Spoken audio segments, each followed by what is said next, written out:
nataka kuzungumzia mambo fulani fulani. Kwa hivyo kwa wewe unayenitizama, lakini kwa wewe ambaye pia unanisikiliza, nataka nizungumzie kuhusiana na zile sababu ambazo zinampelekea mwanamume kumwaga haraka.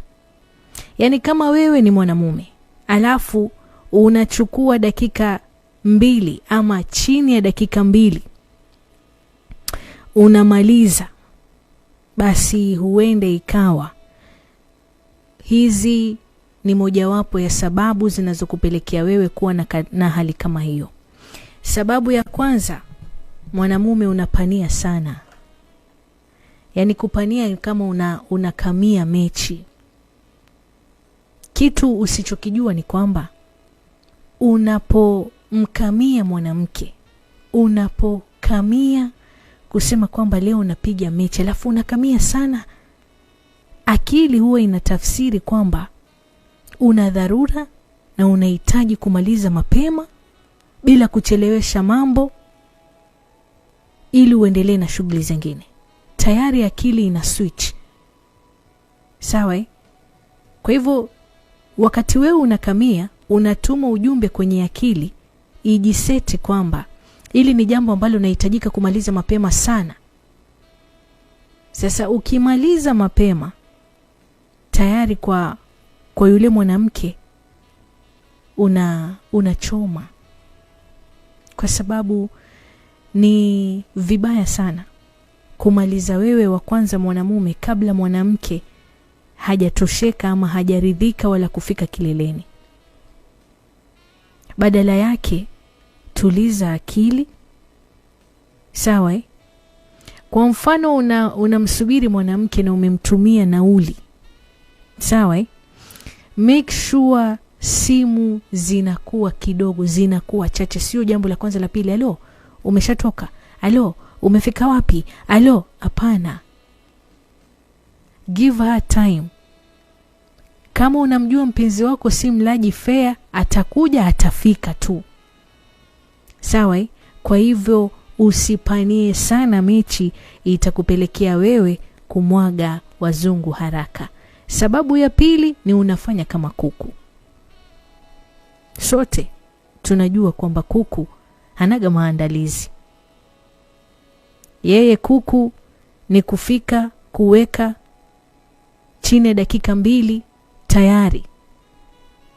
So ukifanya kama kuku, ina maana ni ndani ya takriban dakika 2 ama chini dakika 2 itakuwa ni nyingi sana, tayari umemaliza. Vibaya. Usiwe kama kuku, manake kuku yeye anajua kuparaga tu, hana maandalizi. Lakini ukitaka kukaa muda mrefu, zingatia maandalizi. Tumia muda mrefu kumuandaa mwanamke, na mwanamke katika maandalizi mazuri ni takriban dakika 20 hadi 30. Sawa? So katika hizi dakika 30 unamuandaa mwanamke, na katika kumuandaa mwanamke atafika kileleni labda zaidi ya mara 2. So inakusaidia wewe kama mwanamume kutomwaga haraka. Lakini kama itakuwa hauna maandalizi, wewe ukifika ni kuparaga, sogea, geuka, trust you me, dakika 2 ni nyingi sana. Utasikia wazungu hawa wanakuja. Kwa hivyo chonde usifanye kama kuku. Sababu nyingine ni kwamba unaangalia sana zile video za ngono. So unapokuwa na mazoea ya kuangalia hizo video za ngono, akili inachanganya zile picha na video wakati wa tendo. So moja kwa moja akili inashindwa kujua uko kwenye tendo ama unaangalia. Sawa? So mwisho wa siku akili bado haijajua kwamba uko kwenye tendo ama unaangalia zile video. Unapokuwa kwenye tendo halisi sasa, chini dakika 2 tayari umeshusha wazungu. Vibaya sana. Kwa sababu inakulazimisha, akili ishazoea. Manake kwenye kupiga punyeto, unapoangalia zile video za ngono, unajichua, na kwenye kujichua hauchukui muda mrefu, tayari wazungu wanatoka. So ukiwa na hayo mazoea, hata ukiwa na mwanamke bado mambo yatakuwa ni hayo hayo. Chini ya dakika 2 wazungu tayari wameshatoka, na hiyo ni aibu kubwa sana kwa mwanamke ambaye utakuwa naye. Yaani wewe fanya yote, lakini usikojoe kabla mwanamke wako hajakojoa. Sababu ya nini? Ni kwamba mwanamume wewe unagubu. Baadhi ya wanaume yani wanakuwa sijui ni kukasirika kwa kutokuwa na sababu za maana, kujipatia msongo wa mawazo wa kujitakia. Punguza gubu. Acha kuhifadhi vitu moyoni. Na the moment unakuwa na mazoea ya kujiwekea kila kitu moyoni, kitu kidogo umekasirika, kitu kidogo unajiwekea moyoni, unajaliza, unakuwa na gubu, itakusababishia wewe matatizo ya kumwaga haraka. Relax. Sio kila kitu kikifanyika kinahitaji reaction. Muda mwingine unahitaji kufunika kombe mwanaharamu wapite. Sawa? Sababu nyingine, unakesha sana. Mwanamume usipopata usingizi wa kutosha, basi unajiweka katika hatari ya kupata changamoto ya kumwaga haraka. Mwanamume, kama ulikuwa hujui, homoni ya testosterone inajitengeneza wakati wewe umelala. Sawa? Kwa hivyo hakikisha unapumzika vya kutosha. Saa 4 usiku at least, basi hiyo uko kwenye kitanda unalala. Kuamka iwe ni katika saa 5, saa 6. Yaani unajipangia masaa. Kama umelala kuanzia saa 4, saa 5, saa 6, saa 7, saa 8, saa 9, saa 10, 11, 12, saa 1, yaani unalala masaa ya kutosha. Kama unajua shughuli zako ni za mapema, hakikisha unalala mapema ili upate kuamka mapema, lakini pia upate usingizi wa kutosha. Sio wewe unakula miraa, unachonga ama unakula mogoka, unakesha, basi umepata wasaa wa kupumzika, haupumziki. Kumbe hayo miraa unayokula yenyewe ni makatanyege. Pasi kukosa usingizi, unapokula hayo madude haui na shahawa ambazo ni nzito, ama muda mwingine unashindwa kabisa kumdhibiti mwanamke. Jamani, usingizi ni maradhi, usingizi ni ugonjwa. Kwa hivyo hakikisha kwamba unapata usingizi wa kutosha, unapumzika vizuri, ili usiwe na changamoto ya kuwa na premature ejaculation, yani kufika mapema sana.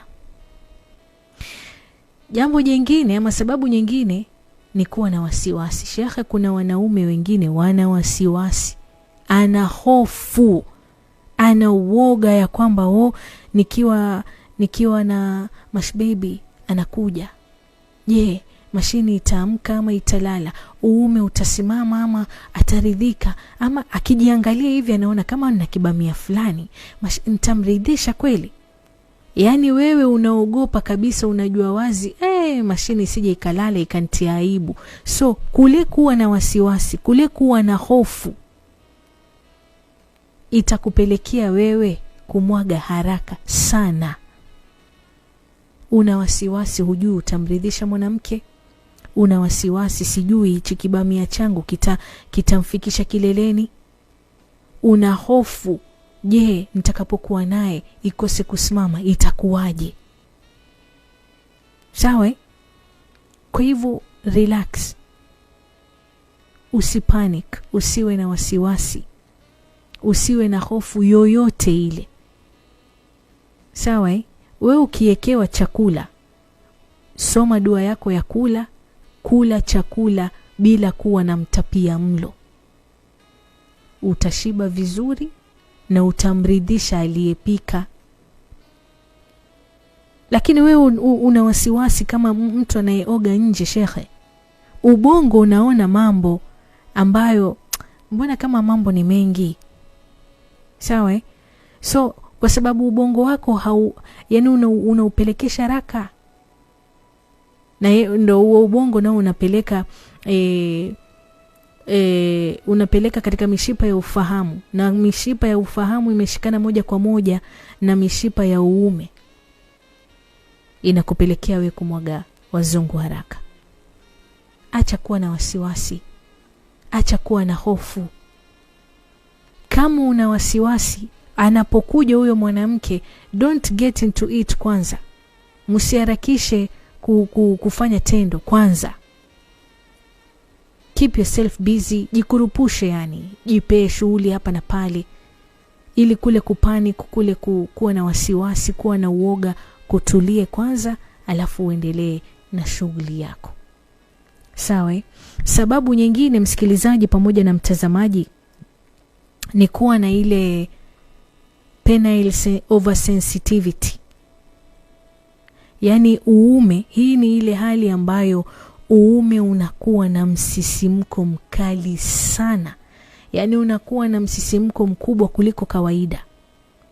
Bimaana yani wewe ukiingiza kidogo tu ndani ya kipochi manyoya, wazungu hawa. Hiyo ni sababu ambayo inakupelekea wewe kumwaga haraka. Lakini pia sababu nyingine ni kuwa na uzoefu mdogo. Mwanamume anapoanza rasmi kushiriki tendo, huwa anapitia changamoto nyingi sana ya kumwaga mapema. Lakini kadri muda unavyozidi kuenda, huwa mtu anajifunza na hali hiyo ambayo mwisho inakuja kuisha. Kwa sababu ukiwa na uzoefu mdogo ndio utashindwa kuwazuia wazungu. Kwa sababu kuna njia nyingi ambazo unaweza kufanya kuzuia wazungu wasije. Sawa? Ukisikia wanakuja kabisa, unaweza kutumia ile njia ya withdrawal. Unatoa, unafinya kama ni kichwa, unaendelea. The moment unatoa ama unafinya kichwa cha uume, una zile hisia kali, unazikata kidogo hivi. Alafu unaanza tena alifu kwa ujiti, yani unaanza tena kuanzia zero. Kuna njia nyingine ya start and stop. Shaelewa? So kama hauna uzoefu wako ukiwa mdogo, ndio utapata na changamoto ya kumwaga haraka. Lakini ukiwa na uzoefu, ukijua ni jinsi gani nikisikia wazungu wanataka kuja, nitawazuia kwa kufanya vipi, kwa kufanya vipi. Kumbe pasi na wewe kujua, uvaaji wa kondomu ni njia moja ya kuzuia wazungu kutofika mapema, na inakupelekea wewe kutomwaga mapema. Sawa? Kwa hivyo hii ni sababu ambayo inapelekea wengi wa wanaume ambao wana uzoefu mdogo kwenye tendo kumwaga haraka. Sababu nyingine ambayo ni ya mwisho ni kwamba hormone huwa hazijakaa sawa. Pale nilipokuambia unahitaji ulale, kwa sababu muda wa kulala ndipo pale hormone ya testosterone inajitengeneza. So hiyo hormone ya testosterone zisipokuwa katika uwiano mzuri, basi inakusababishia wewe mwanamume moja kwa moja kumwaga mapema. Kwa hivyo siri hapa ni kupumzika na kuhakikisha kwamba hormone zako ziko sawa. Otherwise zikiwa sawa, manake zinaweza kuwa kidogo ni tatizo, na zikiwa nyingi sana pia ni tatizo. Kwa hivyo uwiano ni lazima uwe mzuri. Kukikosa uwiano, tatizo la kumwaga mapema ama premature ejaculation litakuhusu. Sawa?